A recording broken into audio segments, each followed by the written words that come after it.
What up, YouTube? You already know, Big Lou tapping back in with what it do with Big Lou, NMZR2, baby.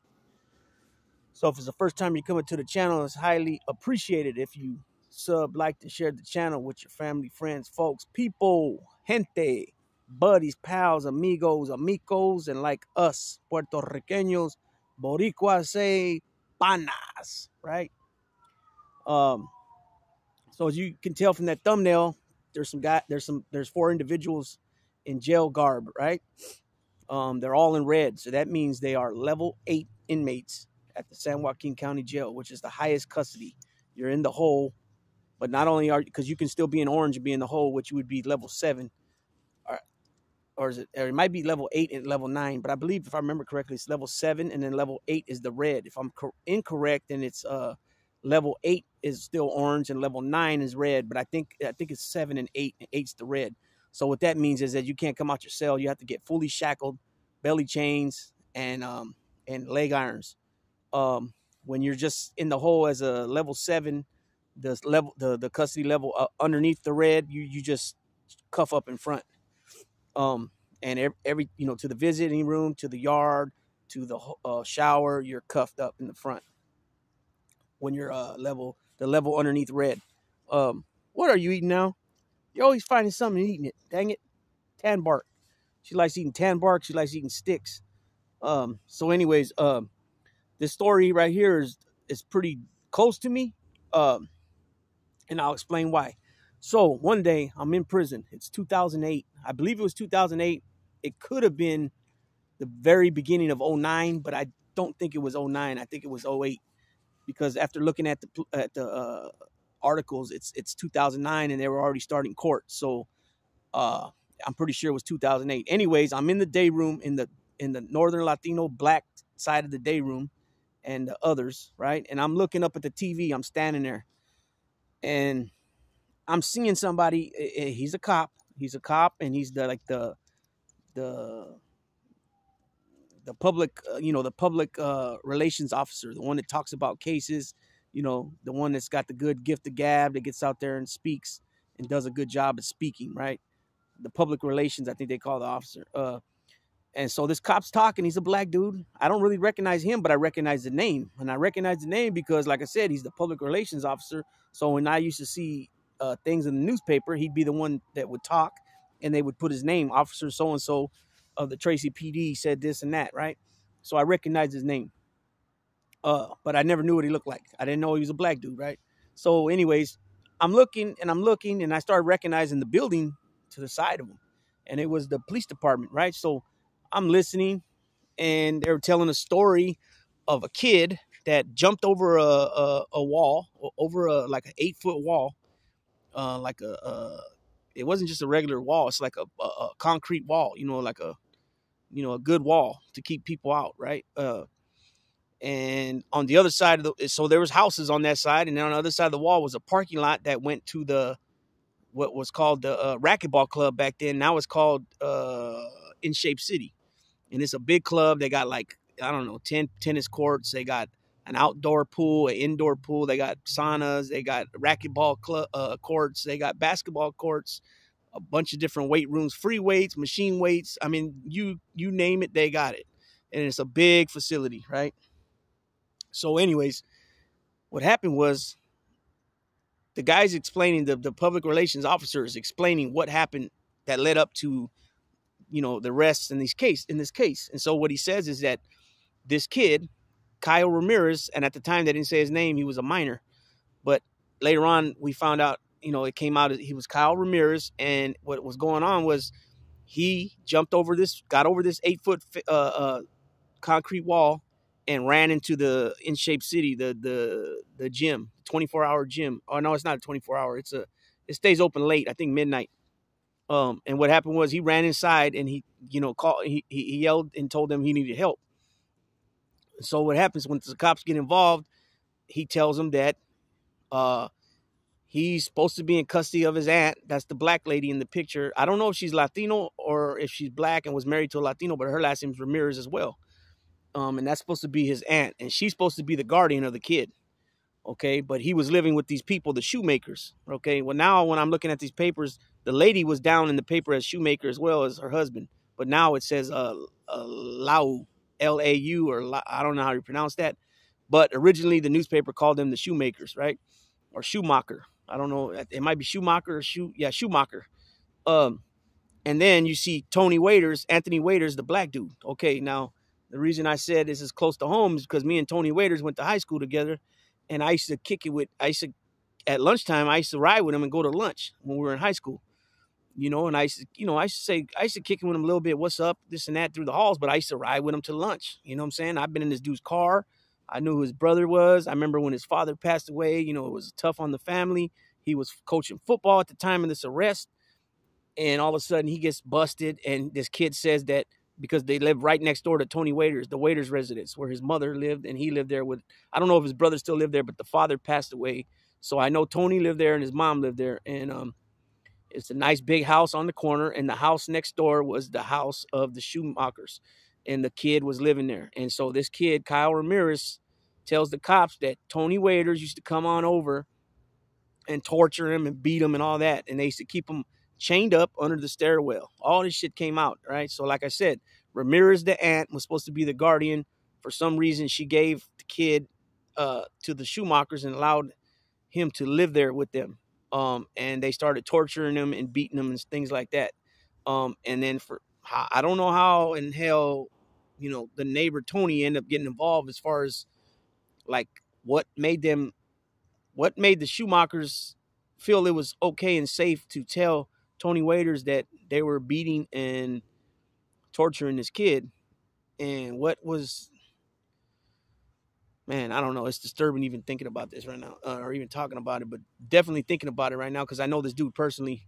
What possessed him in his mind to get involved in indulge in this shit too? He's always maintained his innocence.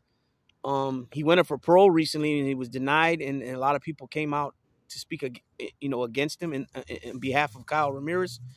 To my knowledge, Kyle Ramirez ended up going to play football at college. And all these people got everybody took a deal except for Tony Waiters. Tony Waiters took it to trial and lost, and everybody got 30 to 36, 35 years. And this happened in '08. So now you're talking, 15 years ago now, you know what I'm saying, that this happened. But I'm going to read what this article says. So it says Tracy torture suspects each charged with multiple counts of child abuse. So this case was in Stockton. The 3 suspects in the Tracy torture case have all been charged with child abuse, according to the San Joaquin County District Attorney, for allegedly using belts, knives, and baseball bats on a 16-year-old boy who said he was held captive in their home for 15 months. Wow. The boy, barefoot and naked, except for a pair of boxer shorts and a padlock chain around his leg. Yeah, I forgot to mention that. Surfaced Monday at the Tracy Fitness Center begging for help. Police said he was emaciated and covered with bruises, blood, and burns. In a 14-page complaint filed shortly before noon today, Karen Ramirez, Michael Luther Schumacher, and his wife, Kelly Lane Lau, were charged with aggravated mayhem, kidnapping, inflicting corporal injury to a child, felony injury to a child, cruel and inhumane punishment, false imprisonment by violence, child abuse, and endangerment. In addition, Lau and Schumacher were charged with child endangerment relating to their own 4 children, ages 1 through 9, who were placed in protective custody when the couple was arrested Monday. Lau and Schumacher each faced 13 felony counts. Ramirez faces 11 counts. Schumacher, 34, and Kelly Lane Luau, 30, appeared in court in front of San Joaquin Superior Judge Franklin Stevenson in Stockton. I've been in front of that judge before, too. Dressed in red prison suits and shackled at the waist, ankles, and wrists. Not prison suits, they're jail garb. Ramirez didn't appear in court. She was transferred to a local hospital with an unknown medical condition, a spokesman for the San Joaquin County Sheriff's Office said. All 3 are scheduled to return to court on Monday for further arraignment. Judge Stevenson issued a gag order at the request of Schumacher's attorney, Michael Kasanev, limiting public comment on the case for attorneys to only what is in public documents. Luau was assigned to the public defender's office. Ramirez also expected to receive a court-appointed attorney. Stevenson upped the bail amount for all three defendants to more than $2.2 million each. San Joaquin County District Attorney Angela Hayes says all three should spend the rest of their lives in prison if convicted. If convicted on the torture or the aggravated mayhem charge. Ramirez, the guardian of the boy known as Kyle, had previously been arrested on suspicion of beating him with martial art sticks, a spatula, a broomstick, and a clothes hanger while they were living in Sacramento County. Court documents show sheriff's deputies responded several times to child abuse calls regarding Ramirez, who has children of her own and a stepchild in 05 and 06. A previously sealed probation report from Sacramento County Superior Court details alleged abuses committed by Ramirez, 43, who was arrested Tuesday night in Berkeley in connection with the case. Ramirez had been previously identified as the boy's aunt, but police said late Wednesday that Ramirez is not blood relation, but had been granted custody of the boy by his mother before her death. Sheriff deputies responded to two separate calls to Ramirez's Citrus Heights home in an 8-month period from late 05 to May 06, in which her 16-year-old stepson, identified in court records as Austin, and the boy known as her nephew Kyle, reported being beaten by her.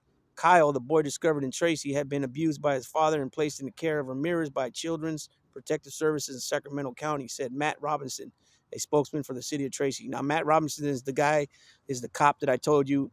I didn't recognize his face, but I recognize his name. He's the public relations officer. The boy was then abused by Ramirez, who was subsequently charged and sentenced in a plea deal before being moved into a second foster home. The probation report indicated Kyle had run away from the foster home and had been missing since May 9th, 07. His whereabouts have been unknown, the report said. The boy, emaciated, bloodied, and covered with cuts, feces, and urine, surfaced Monday, stumbling barefoot and barely dressed in a Tracy Fitness Center, a chain padlocked around his ankle. Shocked employees called 911 as he huddled in a fetal position on the floor. He was hospitalized in Tracy in critical condition and was transferred Wednesday to a medical facility in Sacramento where he is in protective custody. The residents of the Tennis Lane home where the boy told police he had been held, Lau, 30, and her husband, Schumacher, 34, and are expected to be arraigned at 1:30 p.m. Ramirez is not expected to appear in court until Monday. In a report dated January 8, 2008, Ramirez probation officer Shelley Fitcher wrote that Child Protective Service employee Linda Hush believed the victim in the case, Kyle, had run away from foster care and was to be living with Karen Ramirez. Based on reports from Tracy neighbors, Ramirez and the boy had been staying with Schumacher and Lau for about a year. Ramirez pleaded no contest to one felony count of child abuse last year, but she had 3 other abuse charges dismissed. She was placed on a work furlough in lieu of a 180-day jail sentence and given 5 years probation. Her probation was revoked in April after she failed to participate in a counseling program and missed meetings with the probation officer. Ramirez is being held in San Joaquin County Jail on a no bail warrant out of Sacramento. Schumacher and Lau were being held in jail's administrative segregation unit to keep them away from the general pop. Ramirez was expected to be similarly placed. According to court records, the signs of abuse on Kyle were clear when sheriff's deputies responded to a call on May 30th, 2006 to Ramirez's home in Citrus Heights. Kyle had severe bruising on his buttocks, legs, arms, and a split, swollen lip, according to the report. Kyle told officers Ramirez hit him with martial arts sticks the day before, but had used a spatula, broomstick, and clothes hangers in the past. Ramirez, then 21-year-old daughter Christina Sanchez, made the call to the sheriff's office reporting the abuse. Kyle indicated the defendant gets angry at times and takes her anger out on him. 8 months earlier, in September 05, Ramirez's stepson, identified in court documents as 16-year-old Austin, told sheriff deputies that Ramirez had repeatedly hit him with a martial arts stick in the head and chest. So this was an ongoing thing. This was an ongoing thing with these people, man, and it seemed like, it just seemed like, nothing was, nothing was,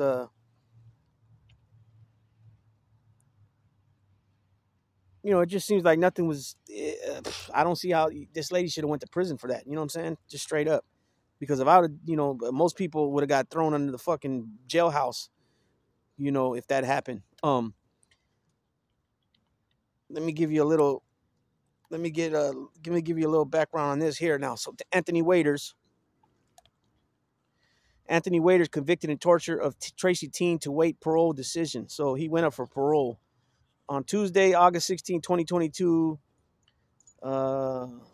Hearing was conducted by California Board of Parole regarding 2008 torture suspect inmate Anthony Vincent Waiters. In that hearing, the board voted to send the pending parole decision to a rescission hearing.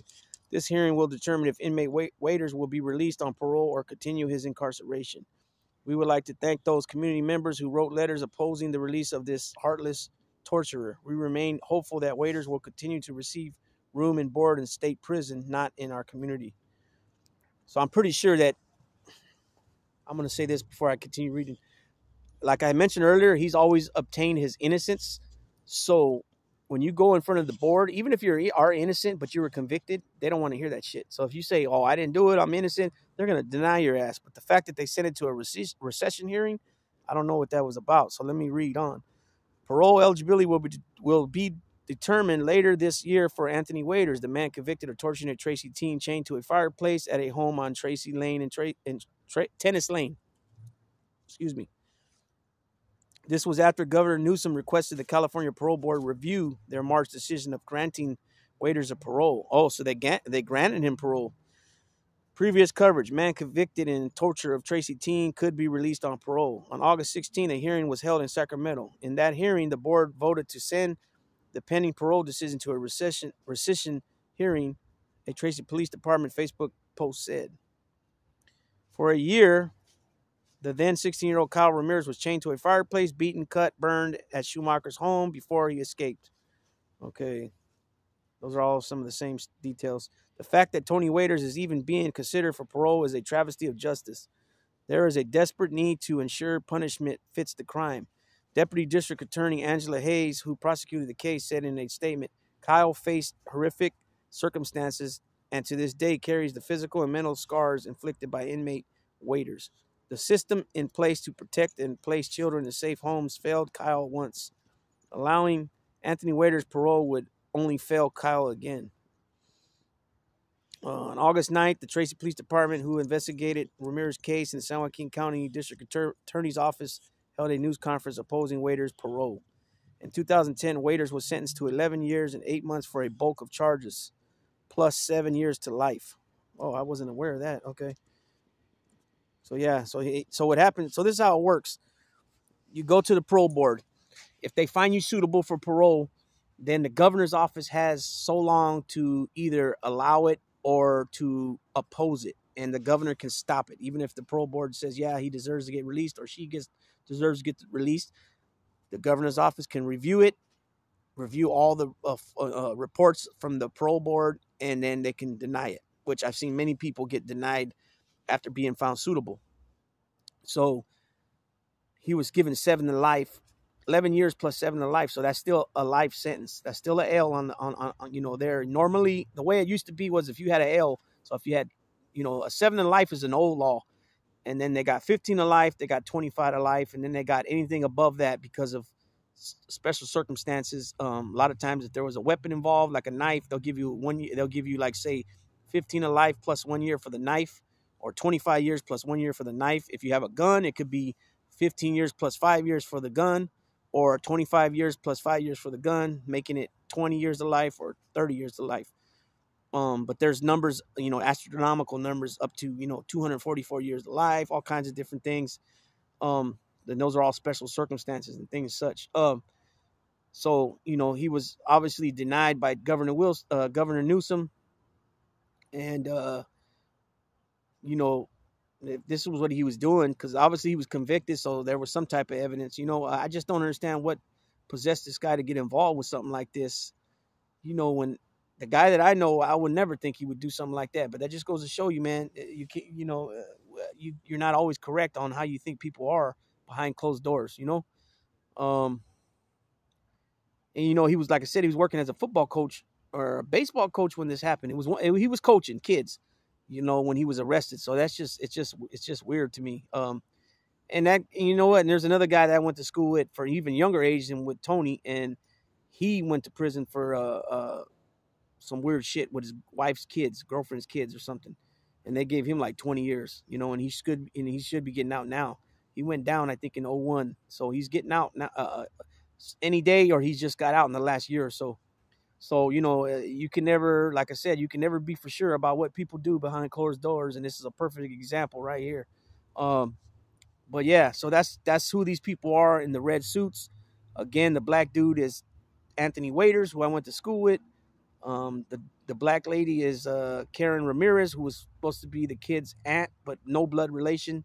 She had custody of him, and the two white people are, the man is Schumacher, Michael Schumacher, and the lady is Luau, his wife.